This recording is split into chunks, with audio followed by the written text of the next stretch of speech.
دنیا کو سنانے والے ہم، توحید و رسالت کے نغمے دنیا کو سنانے والے ہم، تکذیب مٹانے والے ہم، تفریق مٹانے والے ہم، اللہ ہمارا ہے حاکم، ہم دھرتی پر اس کے ناظم، دنیا سے تعلق بھی ہے اگر، دنیا سے تعلق بھی ہے اگر، ہے روز جزا ہی پیش نظر، دنیا سے تعلق بھی ہے اگر، ہے روز جزا ہی پیش نظر۔ مولانا محمد عبدالعزیز صاحب، امیر حلقہ جماعت اسلامی ہند آندھرا پردیش، سرپرست حلقہ سیو آندھرا پردیش سے گزارش کرتا ہوں الحمدللہ رب العالمین والصلاة والسلام علی رسولہ الکریم وعلی آلہ واصحابہ اجمعین، اما بعد فاعوذ باللہ من الشیطان الرجیم، بسم اللہ الرحمن الرحیم، ما یفتح اللہ للناس من رحمت فلا ممسک لها وما یمسک فلا مرسل له من بعدہ وهو العزیز الحکیم۔ محترم امیر جماعت اسلامی ہند وہ سرپرست اعلیٰ مولانا ابواللیث اصلاحی ندوی اور برادر محترم اشفاق صاحب صدر SIO، برادر محترم سراج الحسن صاحب قائم مقام امیر جماعت، مہمانان خصوصی، معزز نوجوانوں، عزیز بہنوں، سورہ فاطر کی آیت ابھی میں نے آغاز کلام کے طور پر پیش کیا، اور اللہ تعالیٰ کا ارشاد یہ ہے، اللہ جس رحمت کا دروازہ بھی لوگوں کے لیے کھول دے اسے کوئی روکنے والا نہیں، اور جسے وہ بند کر دے اسے اللہ کے بعد پھر کوئی دوسرا کھولنے والا نہیں، وہ زبردست اور حکیم ہے۔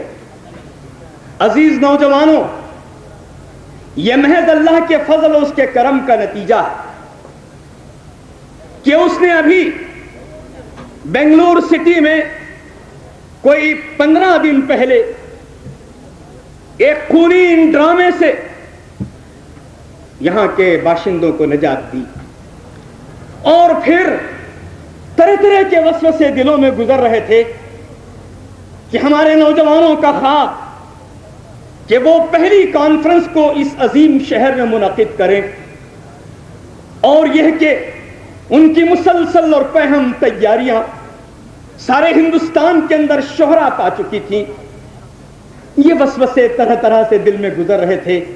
خدا نخواستہ ہمارا یہ عظیم اجتماع کہیں کسی سیکیورٹی دفعے کے تحت بند نہ کر دیا جائے، لیکن یہ امر واقعہ ہے۔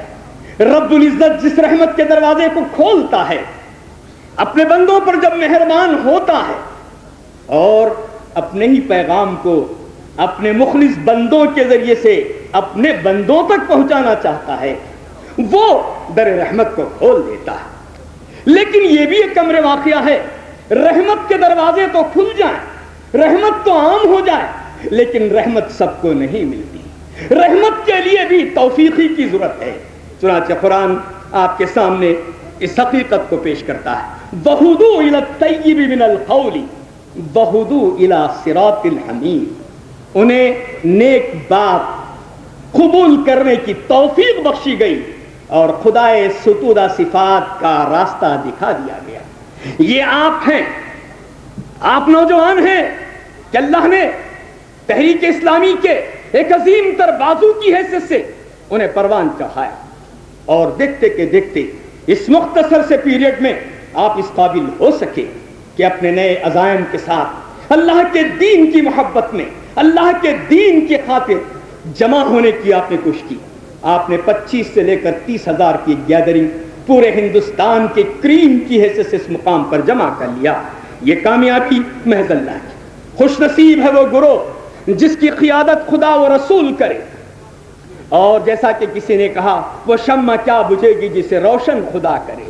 اور بد نصیب ہے وہ گروہ کہ جس کی لگام جس کی قیادت شیطان کے ہاتھ میں ہو. گروہ اول کا انجام دنیا میں بھی آخرت میں بھی کامیابی ہی کامیابی ہے.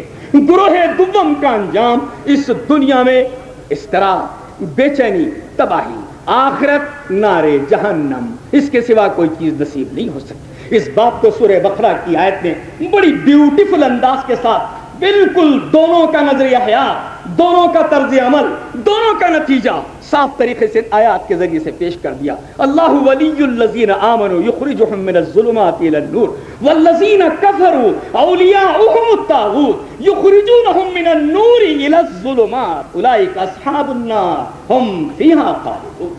اللہ ولی و کارساز ہے اہل ایمان کا. نار سے نکال کر، غلط اور ذلت عطا کرنے والے نظریہ حیات سے نکال کر نور کی سڑک پہ ڈال دیتا ہے. اور جن کے ولی طاغوت بنے، خدا کے حدود کے توڑنے والے، خدا کے حدود کو توڑ کر اپنی قیادت کو چمکانے والے، ان خود غرض انسانوں کہ اگر قیادت کسی کو ملتی ہے وہ انہیں نور سے نکال کر نارے جہنم میں ڈھکیل دیتے ہیں اور ان کا انجام ہمیشگی کی آگ، ہمیشگی کی تباہی ہے. تو میرے دوستو، آپ بڑے خوش نصیب ہیں کہ اللہ تعالیٰ نے آپ کو ہدایت عطا فرمائی. اور دوستو، جس زمین پر آپ بسے ہوئے ہیں اللہ تعالیٰ نے اس کو کیسی کیسی نعمتوں سے نوازا. یہ کتنی پرکشش بنائی گئی اور کیسی اس کے اندر زرخیزیاں، کیسے سبزہ و بہار اس کے اندر موجود ہے. کتنی مناسب اور متناسب آپ کی زندگی کے لیے اللہ نے زمین کا انتخاب کیا.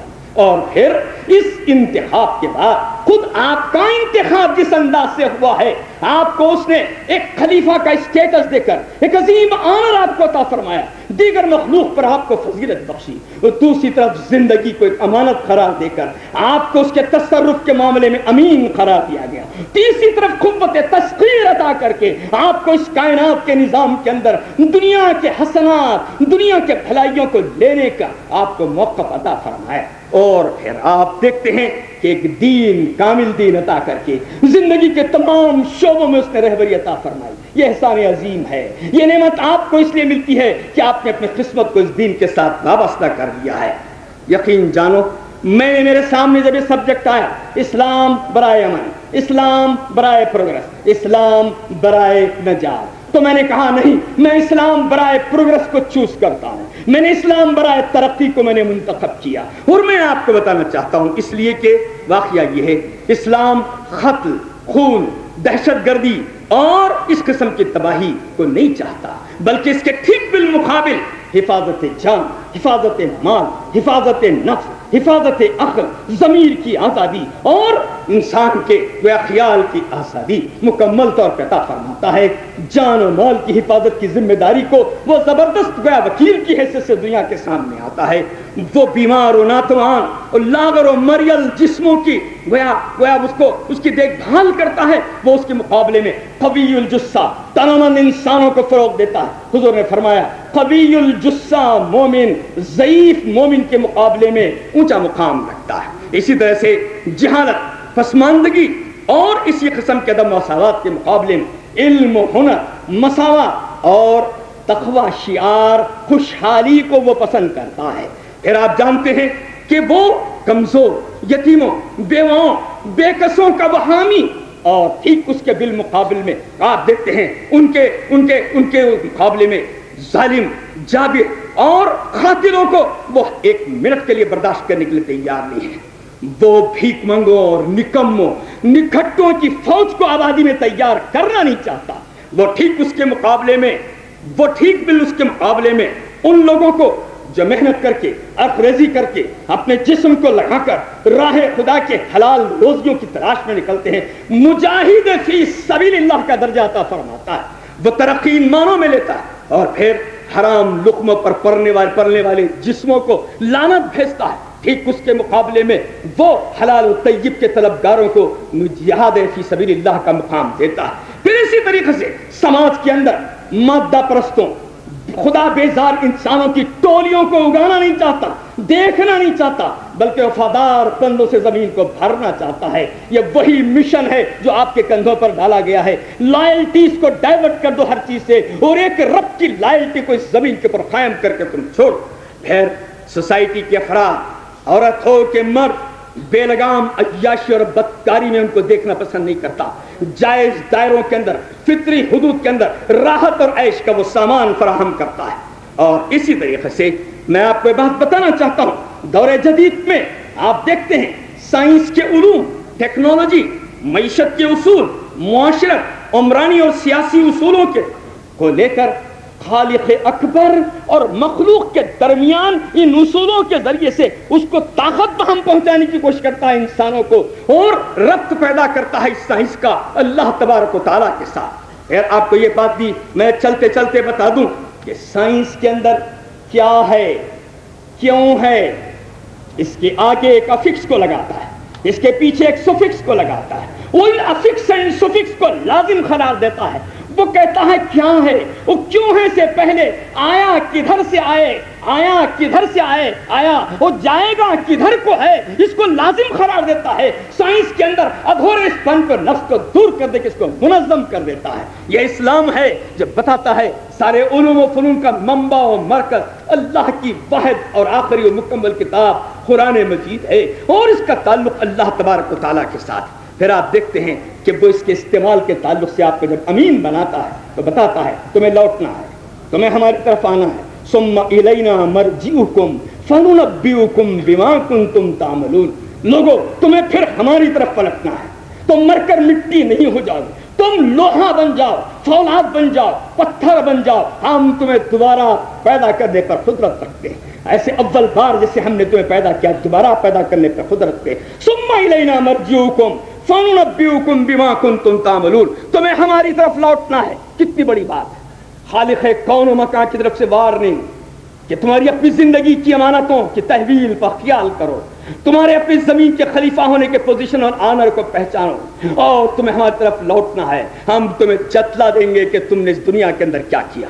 پھر آپ دیکھتے ہیں فرد کی شخصیت کو جماعت کو ذمہ دار بنائی جاتی ہے کہ اس کو فروغ دے، جماعت کو پابند کرتا ہے کہ شخص کے جان، مال، عزت، آبرو، ضمیر کی آزادی کا موقع جماعت عطا فرمائے۔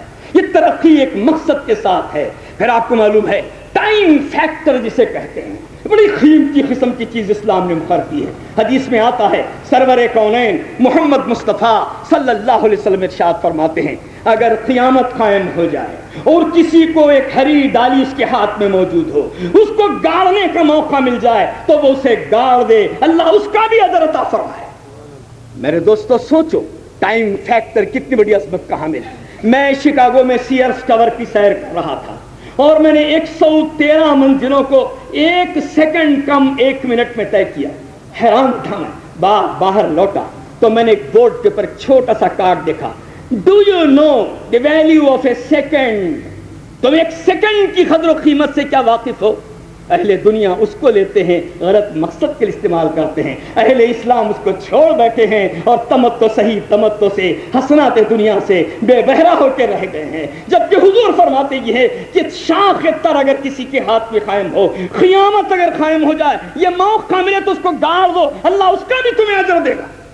ٹائم فیکٹر، ٹائم وقت بڑی نعمت ہے جس کو اسلام کاؤنٹ کرتا ہے۔ اور پھر آپ جانتے ہیں کہ رات اور دن کا الٹ پھیر یہ سب کچھ اللہ کی نگاہ میں موجود ہے اور آپ کے اعمال بھی اللہ کے سامنے موجود ہے۔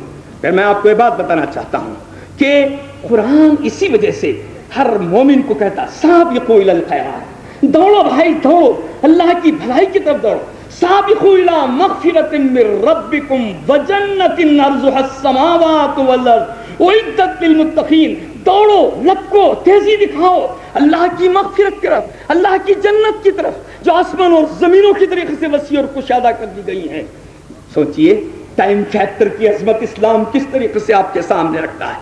پھر مستحکم علمی و عقلی دلائل کو وہ لائک کرتا ہے، وہ چاہتا ہے، خود کتاب اللہ ایک مستحکم دلیل کے اوپر قائم ہے اور اس کی ہر آیت ایک دلیل کو پیش کرتی ہے، وہ دلائل و شہادت کے ساتھ، نشانیوں کے ساتھ بات کو آگے بڑھاتا ہے۔ یہ کتاب اللہ دل کو موہ لینے والا کلام، دلگداز و دل نشین، اور قوت دلیل و استدلال سے لوگوں کو مسخر کر لیا کرتا تھا۔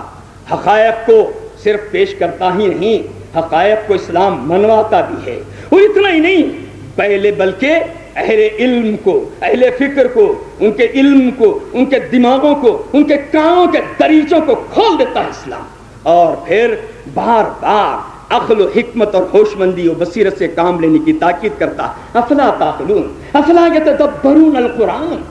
اور اتنا ہی نہیں بلکہ فاسألوا اہل الذکر، ارے جاننے والوں سے پوچھو، اور یہ لوگوں تم عقل سے کام کیوں نہیں لیتے؟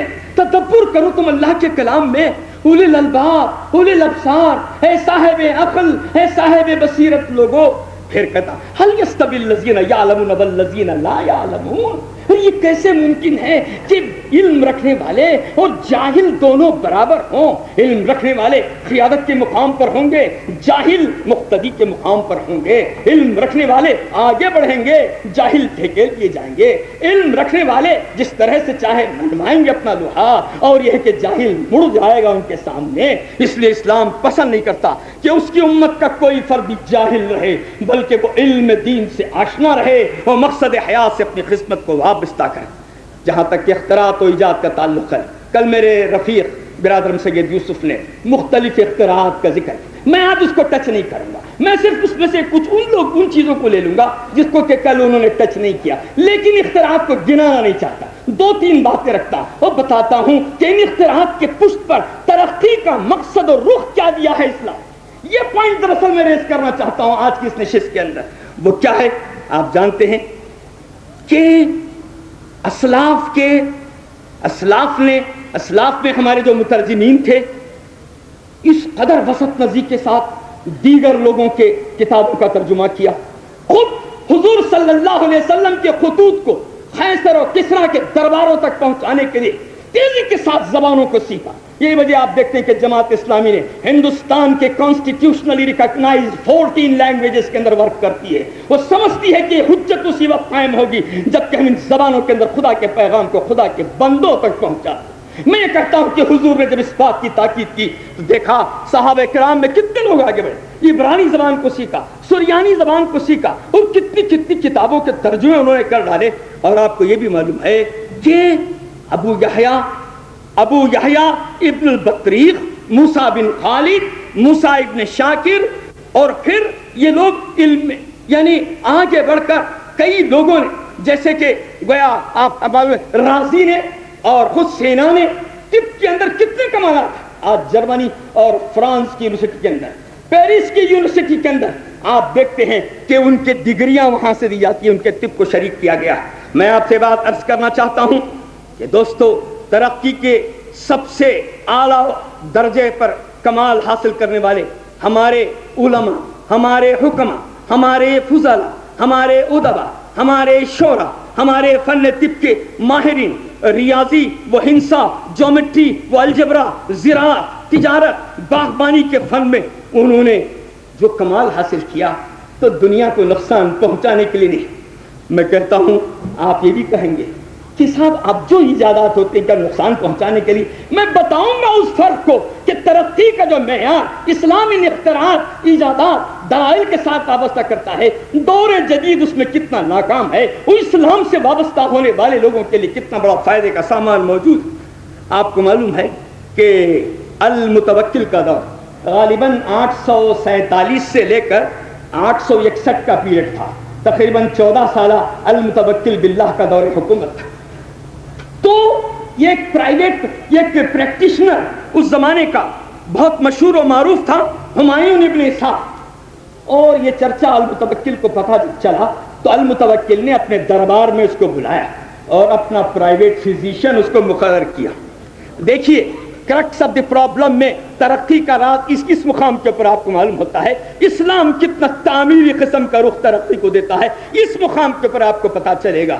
المتوکل کا یہ فزیشین جس کو کہ جناب ہمایوں بن اسحاق کہتے ہیں، کہ ایک مرتبہ کہا کہ اسحاق میں بڑا انعام دینا چاہتا ہوں تجھے، شرط ہے اور وہ چاہتی ہے میرے دشمن کو ہلاک کرنے والی خاص قسم کی دوا تو ایجاد کر دے اور میرے حوالے کر دے۔ ہمایوں ابن صاحب اس وقت کہتا خدا کی قسم حضور یہ کام مجھ سے ممکن نہیں ہے، تم سے ممکن نہیں ہے، دیکھو جیل کو آباد کرنا، کہا کہ میں اس کو قبول کروں گا۔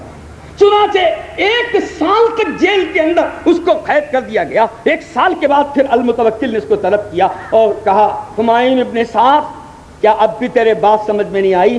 کیا اب بھی وہ ہلاکت خیز قسم کی دوا تو مجھے ایجاد کر کے دے سکتا ہے کہ میں مختلف دشمنوں کو جب چاہے اس کو استعمال کر دوں، ان کو ہلاک کر کے پھینک دوں؟ تو ہمایوں ابن صاحب نے کہا نہیں، کہا کہ موت کے لیے تجھے تیار ہونا چاہیے۔ ہاں مجھے موت قبول ہے، خدا کی قسم مجھے موت قبول ہے۔ پھر سوچنے لگا کیا بات ہے کہ موت کے لیے یہ شخص تیار ہو رہا ہے؟ کہنے لگا بتا تو صحیح اس کی وجہ کیا ہے کہ تم موت تک کے لیے، قید و بند تک کے لیے تیار ہے، لیکن میرے کہی ہوئی دوا کو تو تیار کرنے کے لیے تیار نہیں۔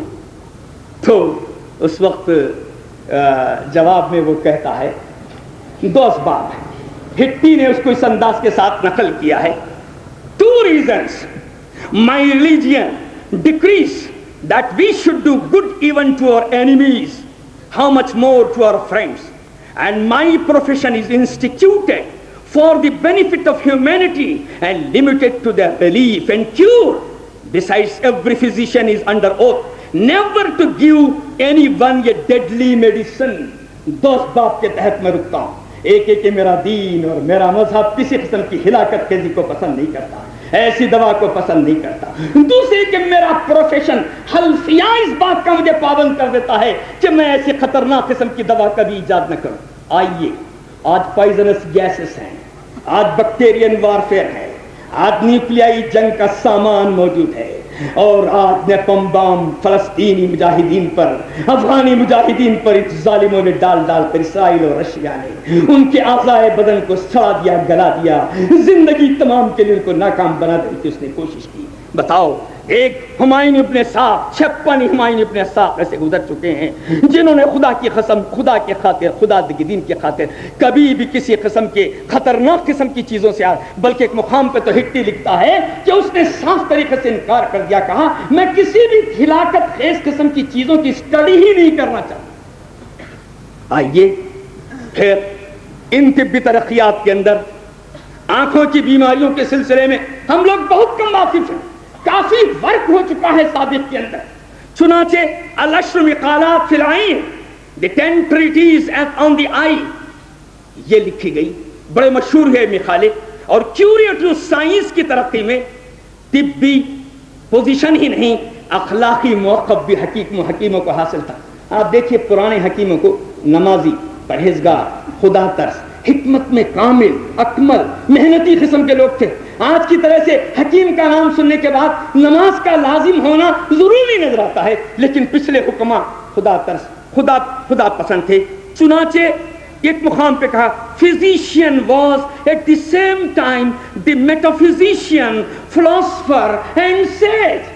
وہ ولی کامل بھی، نیک بھی، متقی بھی، حکیم بھی ہوا کرتا تھا۔ اور آپ کو معلوم ہے یہی وجہ تھی اسلام کے اندر عباسی دور میں سب سے پہلا فارمیسی کا قیام عباسی دور میں ہوا، اور پھر اس کا ذریعے پہلا فارماکوپیا اسی زمانے میں گویا لکھا گیا، اس پر کئی مقالے لکھے گئے۔ اور جابر ابن حیان کے نام تو آپ نے کل سنا ہے، فادر آف دی الکیمی، کیمیا گر، لیکن میں نام کو صرف 2-3 چیزوں کا ذکر میں نے کر دیا، میں تو اس میں سے دوسری بات اور نکالنا چاہتا، جیسا کہ ابھی یہ بات میں نے کمپیئر کر کے بتائی۔ اسلام کی ترقی کا مقصود اللہ کی رضا، اور اہل دنیا جو اس وقت جن کے ہاتھوں میں اختراعات ہے ان کا مقصود دشمنوں کی ہلاکت، اپنوں اور غیروں کی تباہی و بربادی کا سامان۔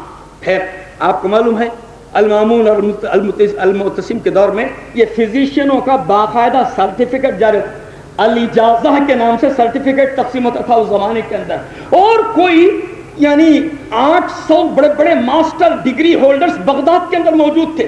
اور پھر ایک عجیب بات یہ ہے کہ المقتدر کے دور میں اس کا وزیر اعلیٰ عیسیٰ، علی ابن عیسیٰ سنان نے انہیں حکم دیا، اس نے وزیر نے ڈاکٹروں کو جمع کیا، کیمپس بنائے، پوری ریاست میں آرڈر جاری کیے، دیکھو ہمارے ڈاکٹروں کے کیمپس لگیں گے، تم لوگ سب کے سب عوام کو جمع کرو۔ چنانچہ یہ ڈاکٹر کیمپس لگاتے تھے، ہر قسم کے میڈیسنز کو تقسیم کرتے تھے، علاج معالجے کا انتظام کرتے تھے۔ دور جدید کے اندر وہ کون سی نئی بات ہے مجھے بتاؤ تو صحیح جس کو اسلام نے نہیں کیا؟ ہاں فرق یہ ہے، ترقی کے نام پر ترقی معکوس، اور وہاں ترقی کے نام پر صحیح قسم کی ترقی موجود تھی۔ پھر پبلک صحت عامہ کا ڈپارٹمنٹ سب سے پہلے اسلامی دور میں دنیا میں قائم ہوا، اس سے پہلے کہیں بھی اس کا ڈیفینیشن موجود نہیں ہے۔ پھر یہی نہیں ہے بلکہ علی التبری نہیں، وہ ہسٹری کے بڑے ماہر وہ نہیں، علی التبری نے کیا کیا کہ یہ کتاب اس نے پیراڈائز آف وزڈم کے نام سے لکھا، یعنی فردوس الحکمہ کے نام سے اس نے تیار کیا، اور وہی کتاب بات کو چل کر بڑی انسائکلوپیڈیا کے اندر تبدیل ہو گئی۔ Number of mobile clinics hospitals 34 in Baghdad city itself, Baghdad میں 34 ہاسپٹل، اور پھر حالت کیا، ہاسپٹل کے سائٹ کا انتخاب۔ اب آئیے ایک پوائنٹ اور میں بتاتا ہوں، ہاسپٹل کے سائٹ کا، ہاسپٹل کس مقام پر بنانا، ایسا نہیں کہ دور جدید کے اندر اس شہر میں اس شہر میں ضرورتیں نہیں، سسٹم بتاتے یہ ہیں کہ الرازی نے یہ کیا کہ شرٹس آف مٹن یعنی گوشت کے چیتھڑے لگا دیتا تھا چاروں طرف اس علاقے میں، اور دیکھتا تھا جراثیم کا کیا اثر، ہواؤں کا کیا اثر، فضاؤں کا کیا اثر۔ کیوں؟ اس لیے کہ جس مقام پر ہاسپٹل بنایا جائے گا، بیماروں کا آپریشن ہوگا، جراحت کے بعد کس قسم کا ایفیکٹ اس کے اوپر ہو سکتا، آپ بتائیے ان کی کتنی اسٹڈی تھی، اور اس کے بعد کہیں چل کر ہاسپٹل کے سائٹ کا انتخاب کر کے بلکہ ان ہاسپٹل میں پتا چلتا ہے عورتوں کی الگ سے ڈسپینسری تھی، وارڈ الگ تھا، مردوں کا وارڈ الگ تھا۔ بتائیے ترقی کی انہوں نے، مگر یہ کہ ان کے پیش نظر سب کچھ یہ اللہ تعالیٰ کے دین کے مطابق مخلوق خدا کو زیادہ سے زیادہ فائدہ پہنچانے کی کوشش تھی۔ عزیز دوستو، تاریخ انسانیت میں پہلی مرتبہ آپ دیکھیں گے اسلام ہی وہ دین ہے جس نے توحید و رسالت اور آخرت کے قیمتی اقدار کے ساتھ علوم سائنس اور یہ کہ وہ مختلف تحقیقات کو مربوط کیا۔ بلاخر مغربیوں کو اس بات کا تسلیم کرنا پڑا۔ انہوں نے لکھا the main task of mankind was accomplished by Muslims۔ انسانیت کا عظیم تر کام مسلمانوں نے انجام دے دیا، اور the greatest philosopher Al-Farabi was a Muslim, the greatest mathematician Abu Kamil and Ibrahim Sinan were most Muslims, and the greatest historian Al-Tabari was still a Muslim۔ انسانیت کو معراج کمال پر پہنچانے کے لیے سائنس اور ایمان باللہ اور خدا پرستانہ کردار کے درمیان مفاہمت کی ضرورت ہے۔ اس وقت اس بات کی ضرورت ہے، ہمارے نوجوان اٹھیں، ہمارے نوجوان سائنٹسٹ اٹھیں، ہمارے نوجوان میڈیکل ذمہ دار اٹھیں اور اس کو لنک دینے کی کوشش کریں، اللہ تعالیٰ کے دین کے ساتھ اس کے رشتے کو مضبوط کر کے دنیا کو دکھا دیں کہ ہم دنیا میں کسی سے پیچھے نہیں، ہم ترقی کے معراج پر ہم خدائی اقدار اور خدا پرستانہ اخلاق کے ساتھ آگے بڑھنے کی ہم کوشش کرتے ہیں۔